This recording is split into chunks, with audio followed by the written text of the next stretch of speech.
Teresa Batista, Cansada de Guerra, foi publicada em 73. Jorge dizia que é um livro marcado pela morte e pela luta contra o mal. Teresa Batista é, com a minha Saraminda, uma das raras protagonistas negras da literatura brasileira.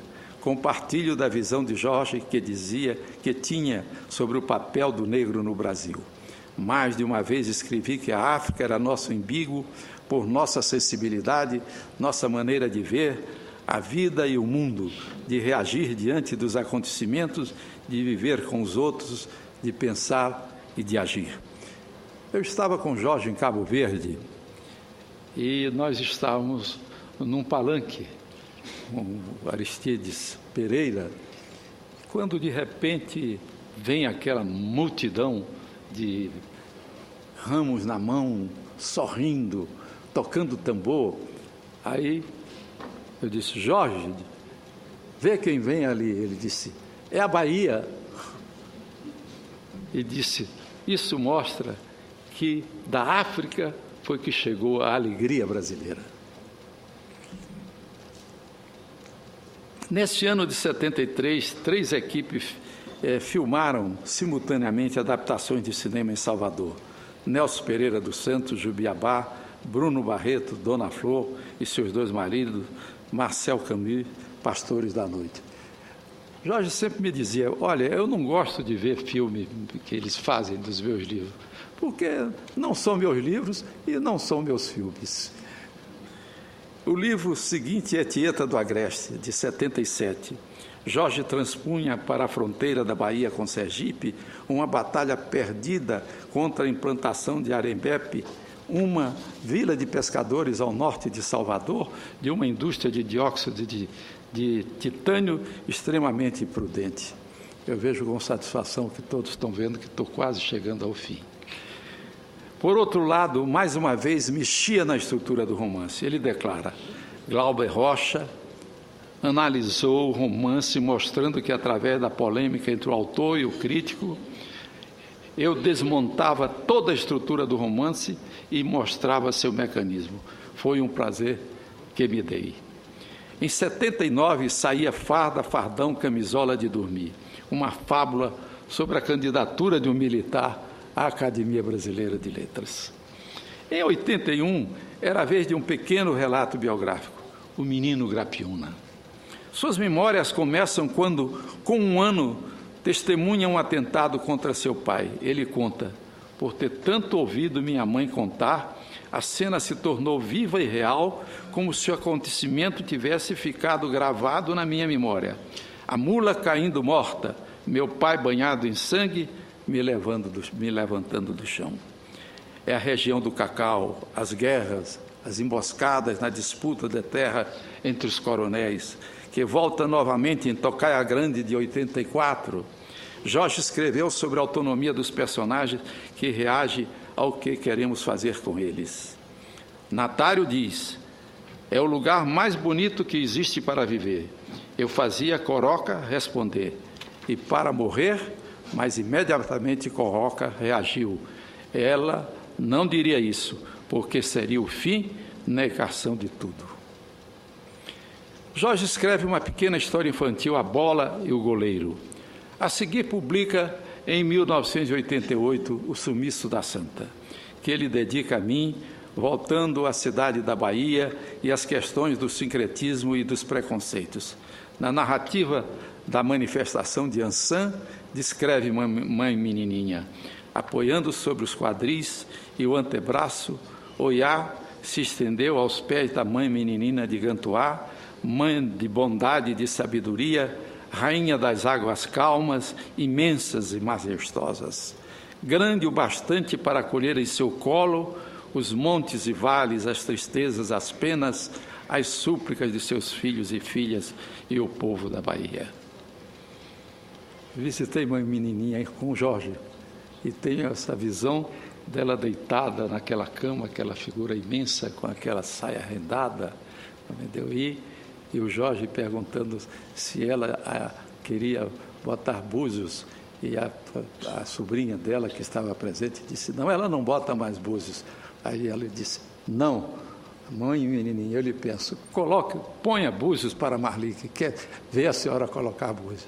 Então minha mulher foi lá e ela pôs búzios para Marli. Jorge foi sempre muito ligado à família.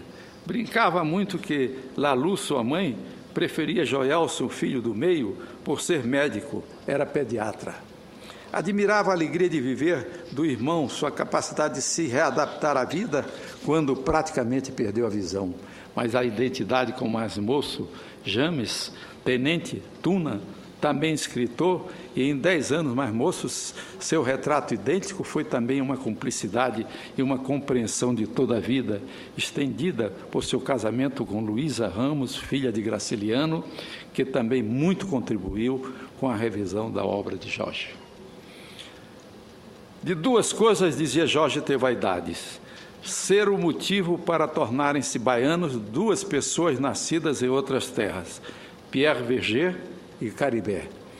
Um francês, o etnógrafo, o fotógrafo, Maior, o feiticeiro que conhecia os mistérios maiores do candomblé, outro, o argentino de pai italiano e mãe brasileira, o pintor e escultor que mais compreendeu o povo da Bahia, parceiros ambos, tendo ir buscar na Bahia a cidade e a gente que haviam descoberto em Jubiabá.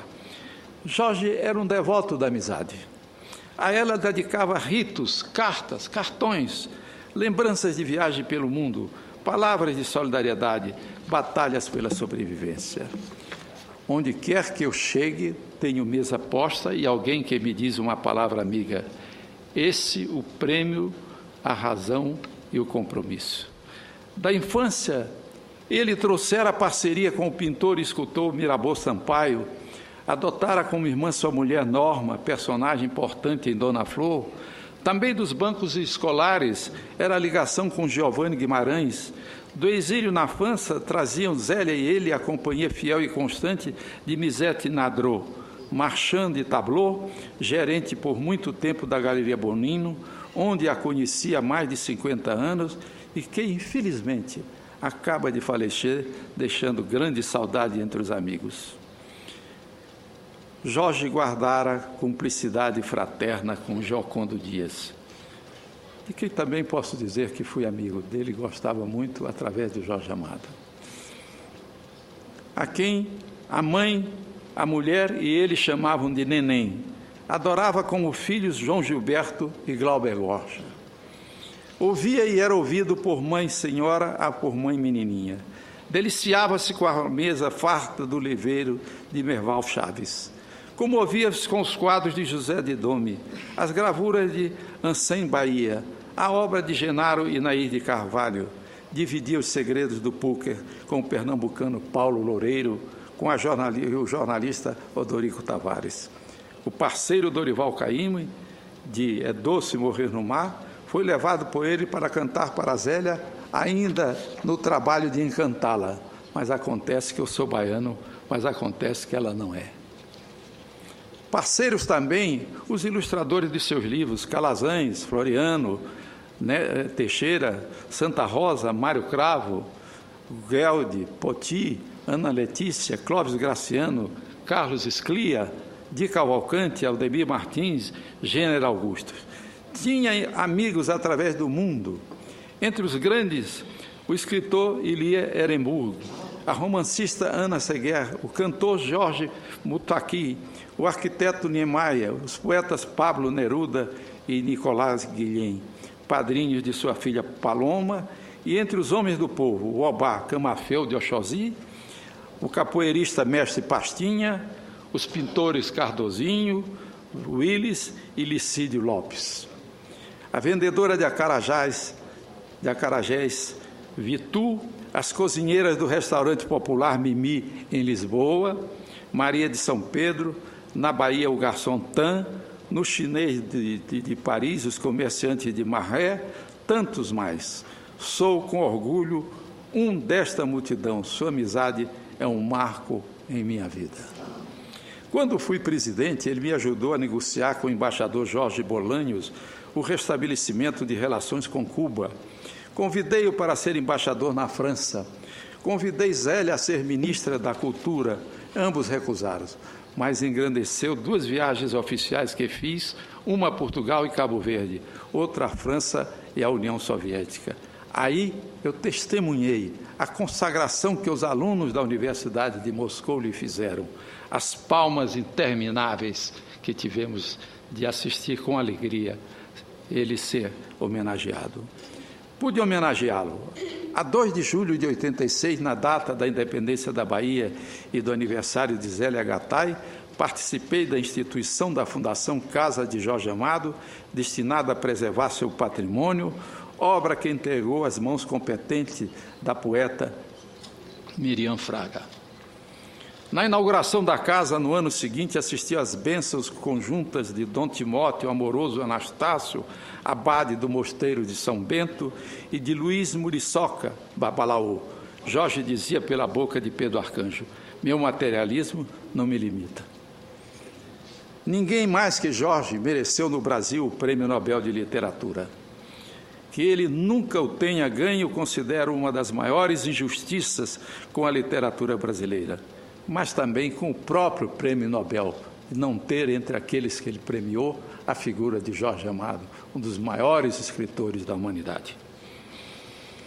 Jorge não se importava e escreveu: não escrevo para ganhar prêmios. Outros motivos me inspiram e me ordenam. Não receber o Nobel não me aflige, mas ele explicava por quê.